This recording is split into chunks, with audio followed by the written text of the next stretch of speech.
Hello, my dear students. How are you doing? I hope you're doing great.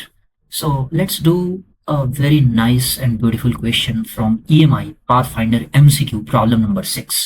तो ये question करने के बाद वाकई मजा आ जाएगा। ठीक है, इतना कुछ यहाँ पे एनालिसिस करना है, तो ये इस टाइप के क्वेश्चन करने से हमारा एनालिटिकल स्किल वो काफी बूस्ट हो जाता है। आपको बाकी और प्रॉब्लम्स ना इस तरीके से दिखने लगते हैं, तो इसलिए जरूरी है करना। और यहाँ मैं स्टेप बाय स्टेप एक एक चीज को एनालाइज कर रहा हूँ। यहाँ पे देखो, फिर क्वेश्चन कहता है the top and bottom faces of a rigid insulating box of dimensions A, B, H and mass M are charged with uniform surface charge density sigma and minus sigma respectively।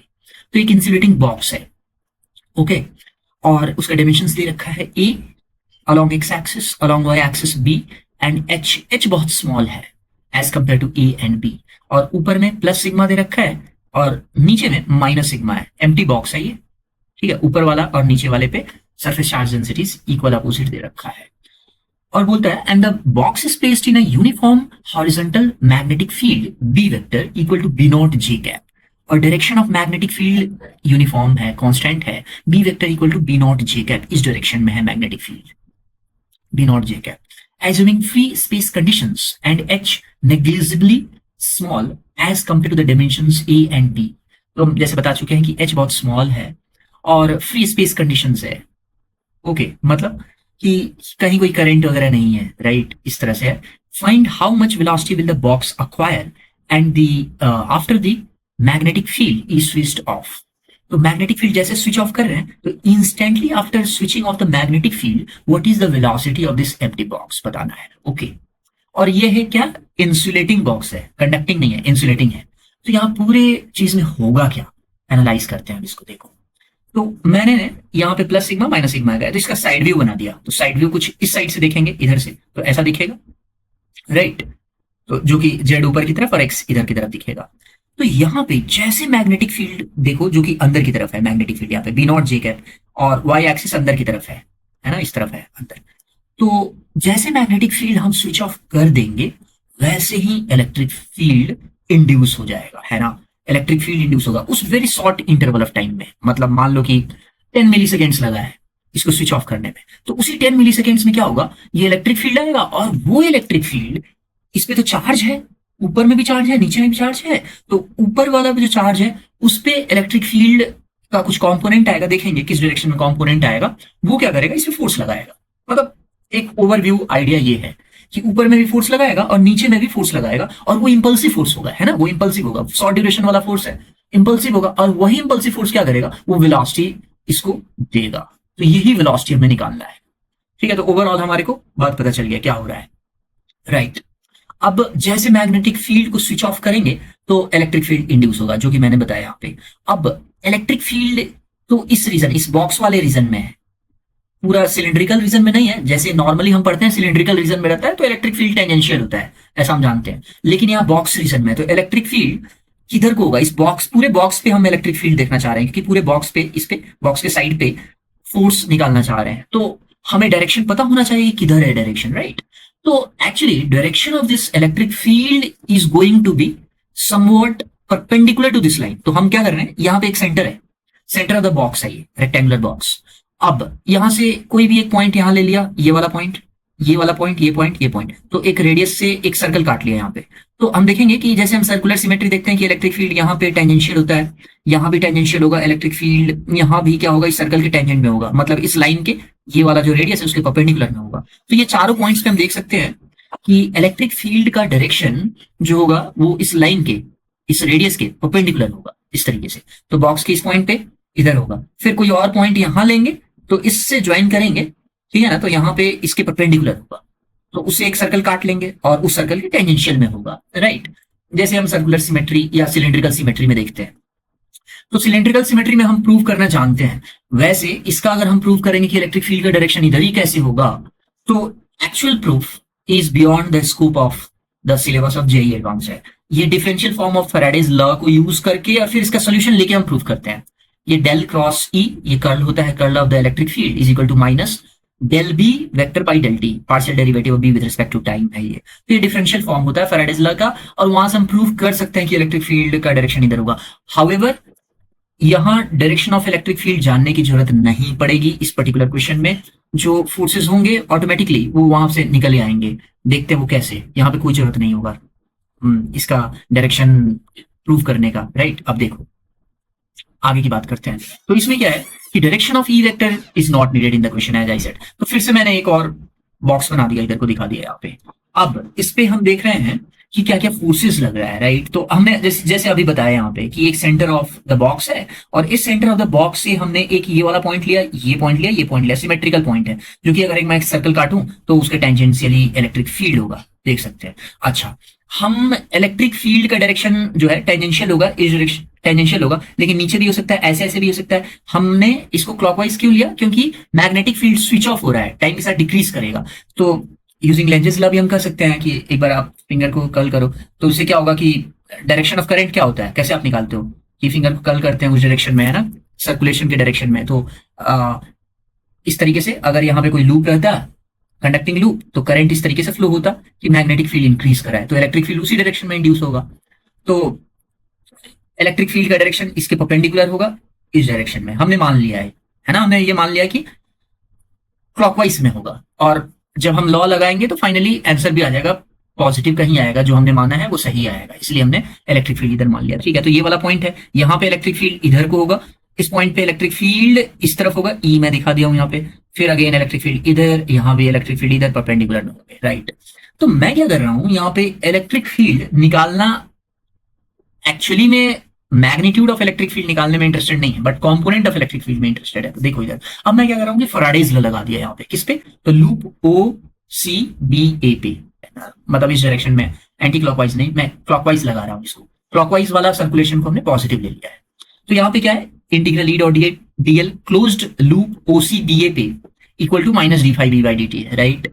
अच्छा, अब इसी पे हमारे को circulation लिखना है इसका। तो ई डॉट डीएल किस पे? तो सी से बी पे जाओ, ई डॉट डीएल प्लस ई डॉट डीएल किस पे? बी से ए पे, अगेन ई डॉट डीएल किस पे जाएंगे? तो ए से ओ, फिर ओ से सी, ऐसा दिखा दिया। अच्छा, ये जो थिकनेस है, जो एच है, वो बहुत स्मॉल है as compare to these dimensions a and b. तो इस कारण ये जो वैल्यू होगा ना, इसका सर्कुलेशन बहुत स्मॉल हो जाएगा एज कंपेयर टू इधर वाला सर्कुलेशन। ई डॉट डीएल अगर हम इस पे निकालूंगा, अपर ओ सी बी पे या ए ओ पे निकालेंगे, तो इसका वैल्यू फाइनाइट होगा, और इसका वैल्यू बहुत बहुत स्मॉल होगा। तो नेग्लिजिबली स्मॉल है, तो उसको मैंने जीरो कर दिया, क्योंकि ये डीएल है तो ये बहुत छोटा है डिस्टेंस, राइट। तो यानी अब निकालना रह गया ई डॉट डीएल किस पे? सी टू बी, और ई डॉट डीएल किस पे? ए टू ओ पे। अच्छा, अब देखो E dot dl C to B में जो होगा वही E dot dl integral A to O में होगा। सिमेट्री से हम कर सकते हैं ना, क्योंकि ई डॉट डीएल, ई का कॉम्पोनेंट इस तरफ में, ये हमारा डीएल है, तो ई का कंपोनेंट ई डॉट डीएल इस तरफ में का इंटीग्रेशन कर रहे हैं सी से बी। उसी तरीके से सिमेट्री से यहां भी वही चीज देगा, यहां भी वही चीज देगा। यहाँ पे जो ई है वही ई यहाँ पे है, तो इस ई का कंपोनेंट इधर भागेगा, और हमारा डायरेक्शन, सर्कुलेशन का डायरेक्शन किधर है? सर्कुलेशन का डायरेक्शन इस तरफ है, ये वाला सर्कुलेशन का डायरेक्शन है।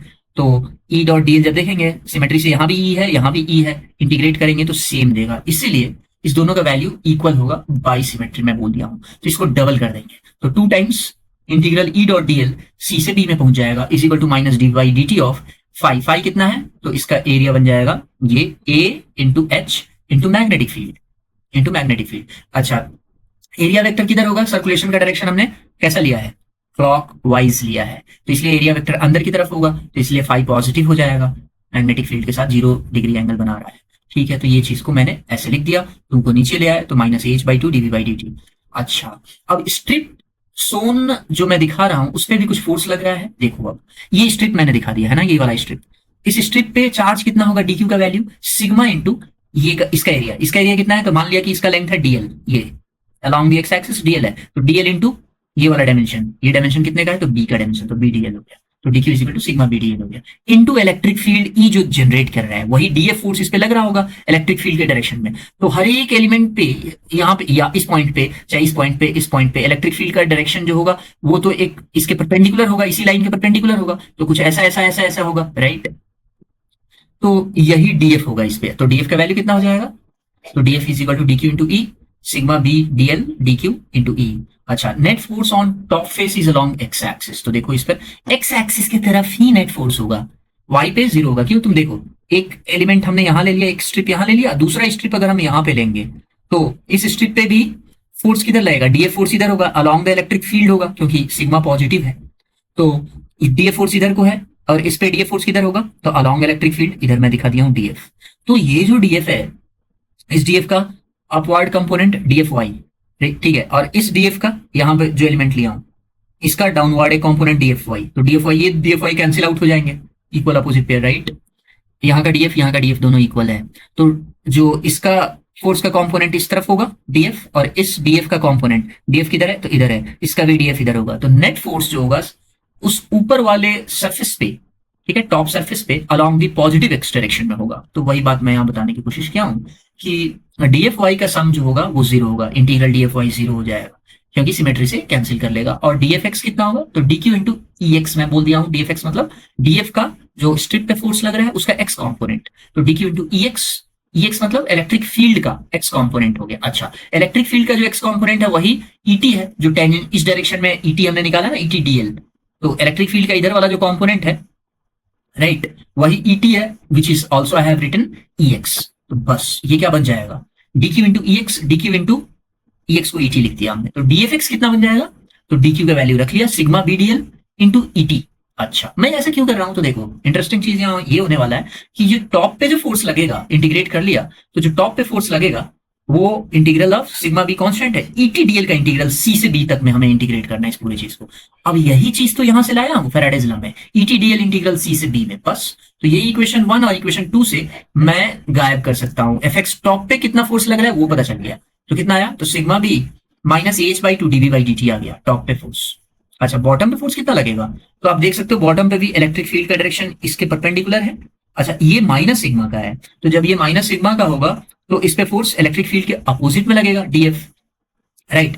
और यहां इलेक्ट्रिक फील्ड किधर को प्रोड्यूस हो रहा है? इसके परपेंडिकुलर, तो डीएफ फोर्स किधर होगा? इलेक्ट्रिक फील्ड के अपोजिट में, राइट। अब फिर से हम सिमेट्री से देख सकते हैं कि इस डीएफ का एक कंपोनेंट डीएफ वाई, दूसरा कंपोनेंट डीएफ एक्स, और इस डीएफ का एक कंपोनेंट इधर गया और दूसरा कंपोनेंट ऊपर गया, तो ये वाला वाई डायरेक्शन में कंपोनेंट कैंसिल आउट हो जाएंगे, राइट। तो integral dF y 0। F x bottom पे भी देखेंगे तो ये एक्स डायरेक्शन में, पॉजिटिव एक्स में ही आ रहा है डीएफ एक्स का इंटीग्रल, तो अलॉन्ग पॉजिटिव एक्स आ गया। तो एफ एक्स बॉटम पे लिख दिया हूं, net force on the bottom किस डायरेक्शन में होगा? अलॉन्ग पॉजिटिव डायरेक्शन में है, राइट। तो एफ एक्स टॉप पे और बॉटम पे दोनों सेम ही होंगे, सिमेट्रिकली है ना, यहां भी इलेक्ट्रिक फील्ड ई जनरेट कर रहा है इक्वल डिस्टेंस पे, ऊपर में भी ई था है ना, चारों पॉइंट पे ई जनरेट कर रहा है, तो इसलिए सिमेट्री से ई तो सेम ही है, तो जब इंटीग्रेट करेंगे तो एक्जैक्टली सेम आ जाएगा जैसे कि टॉप पे आया था। तो बॉटम पे जो होगा वही टॉप पे होगा, दोनों इक्वल टू एफ में बोल दिया, ठीक है। तो ये पता चल गया कि टॉप फेस पे भी फोर्स एफ लग रहा है, बॉटम फोर्स पे भी एफ फोर्स लग रहा है सेम डायरेक्शन में, और यही फोर्स जो है इम्पल्सिव है, जो कि इस इम्पल्स के कारण इसको वेलोसिटी मिल रहा है, किसको? इस बॉक्स को। तो बस इंपल्स मोमेंटम इक्वेशन से बता सकता हूं कि इस पे impulsive force 2f dt integral 0 से t nought is equal to final momentum mv, इसका वेलोसिटी भी इसी डायरेक्शन, बॉक्स का वेलोसिटी इसी डायरेक्शन में होगा, mv minus initial momentum rest पे था 0, तो इंटीग्रेट कर लिया इसको, 2 को नीचे ले आया तो mv बाई 2 बन गया। अच्छा, वेलोसिटी पॉजिटिव एक्स डायरेक्शन में ही होगा, देख सकते हैं, right, along the impulsive force के डायरेक्शन में ही वेलोसिटी होगा। अच्छा, तो इंटीग्रल एफ dt का वैल्यू ये आ गया, इक्वेशन 4 में इसको बोल दिया, राइट। इक्वेशन 3 से भी मैं बोल सकता हूं, हमारा इक्वेशन जो 3 था वो ये था, F x top is equal to ये है, राइट। तो यहां से मैंने dt को इस तरह भेज दिया और इंटीग्रेट कर लिया एफ एक्स टॉप, तो एफ एक्स टॉप dt का इंटीग्रल कर लिया, कहां से कहां तक? तो 0 से टी नॉट टाइम लगा है, टी नॉट बहुत स्मॉल टाइम इंटरवल है, तो एफ एक्स टॉप भी एफ के ही इक्वल है, राइट, मैंने बोल दिया था यहाँ पे ना, दोनों एफ इक्वल है, तो यहां से बन जाएगा F dt integral is equal to ये बन गया minus sigma b h by 2, और initial magnetic field b nought था, फाइनल 0 हो जा रहा है, स्विच ऑफ हो रहा है, तो यहाँ पे नेगेटिव नेगेटिव पॉजिटिव बन गया, इसलिए अब यहाँ पे पॉजिटिव बता रहा है ना, इलेक्ट्रिक फील्ड का जो हमने डायरेक्शन एज्यूम किया है वो सही है, यानी सर्कुलेशन का जो डायरेक्शन हमने लिया था ना क्लॉकवाइज, वो सही था, राइट। अदरवाइज हम एंटी क्लॉकवाइज लेते तो एक फाइनल आंसर में यहाँ पे माइनस आता, जो कि बताता कि डायरेक्शन रिवर्स होता, इसीलिए। तो यहाँ पे अब हम देख सकते हैं फ्रॉम 4 एंड 5 हम देख सकते हैं हमारा इक्वेशन 4 है ये वाला और इक्वेशन 5 है ये वाला, बस इस दोनों को इक्वेट कर दिए तो आ गया mb by 2 is equal to this sigma a b h by 2 into b nought, 2 cut के वेलोसिटी आ गया हमारा sigma a b h by m b nought, और पॉजिटिव एक्स डायरेक्शन में होगा velocity along i cap, and that's the answer. So I hope students आपको ये काफ़ी कुछ यहाँ से एनालिसिस करके काफ़ी आपका सीखने को मिला होगा इससे, राइट? तो फिर मिलते हैं नेक्स्ट वीडियो में और बेहतरीन प्रॉब्लम के साथ। और वीडियो भी आप अपने फ्रेंड्स के साथ शेयर कर दीजिए सो दैट उनको भी हेल्प मिल सके जो जेईई एडवांस के प्रिपरेशन में लगे हुए हैं।